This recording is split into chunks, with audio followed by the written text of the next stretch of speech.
جب عورتیں منہ کھول کر بے پردہ نکلتی ہے تو ان کے لیے فرمایا گیا کہ ایسی عورتیں جہنم میں اوندھے منہ لٹکائی جائے گی. پردہ کرو, چچا زاد بھائی سے پردہ کرو, مامو زاد بھائی سے پردہ کرو, دیور سے پردہ کرو, جیٹ سے پردہ کرو, اپنے سسر سے پردہ کرو, محلے کے دیور جو ہیں ان سے پردہ کرو. اس طرح مردوں سے بات نہ کرو. ارے نادان بہنوں, تم حسینی بنتی ہو. امام حسین کی امی جان سیدہ فاطمہ کے تقوی کا یہ عالم تھا کہ ان کے سر کے دوپٹے کو کبھی چاند و سورج نے بھی نہیں دیکھا.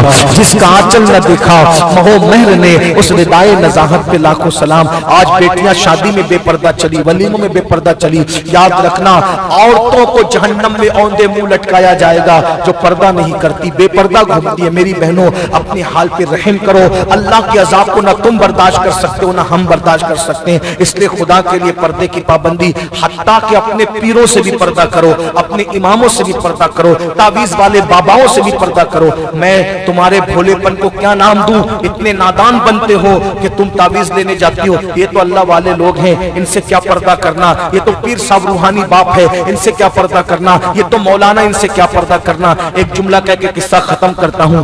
جب نبی سے پردہ کرنے کا حکم دے دیا گیا تب کس کے سامنے بے پردہ تم جا رہی ہو؟ کس کے سامنے بے پردہ جا رہی ہے؟ پیروں سے مصافحہ کرنے کی روایت آپ کے ایسا نہیں ہوتا ہوگا, لیکن میں مسئلہ بیان کر جا رہا ہوں. دیکھو, ہم لوگ جو وہ شریعت بیان کرنے آئے, آپ کو اچھا لگے تو ٹھیک ہے, برا لگے تو کوئی بات نہیں. آئندہ آپ ہمیں نہ بلائیے گا, ہم نہیں آئیں گے, کوئی بات نہیں. لیکن اگر سچائی سننا چاہتے ہو تو یاد رکھنا, وہ شخص کبھی پیر ہو ہی نہیں سکتا جو نامحرم عورتوں سے مصافحہ کرتا ہو. جب اللہ کے رسول علیہ السلام سے صحابیات نے کہا, حضور یہ صحابہ آپ کے ہاتھ چومتے ہیں, مصافحہ کرتے ہیں, ہمیں بھی مصافحہ کرنے کی اجازت دے دیں, تو اللہ کے رسول نے فرمایا کہ میں عورتوں سے مصافحہ نہیں کرتا, لافظہ من النساء میں عورتوں سے مصافحہ نہیں کرتا. تو یاد رکھنا, کتنا بھی بڑا عالم ہو, کتنا بھی بڑا پیر ہو, کتنا بھی بڑا مفتی ہو, کتنا بھی بڑا بزرگ ہو, ان سے مصافحہ مت کرو, وہ تم جہنم میں جاؤ گی. تمہاری سعادت اتنی ہے کہ تم شریعت پر عمل کرو. تم مصافحہ نہیں کر سکتے. جب نبی سے مصافحہ نہیں کر سکتے تو کسی ولی سے, کسی پیر سے, کسی عالم سے کیسے کر سکتے؟ آگے بتا دوں, جب نبی سے مصافحہ نہیں کر سکتے اور اپنے پیر سے مصافحہ نہیں کر سکتے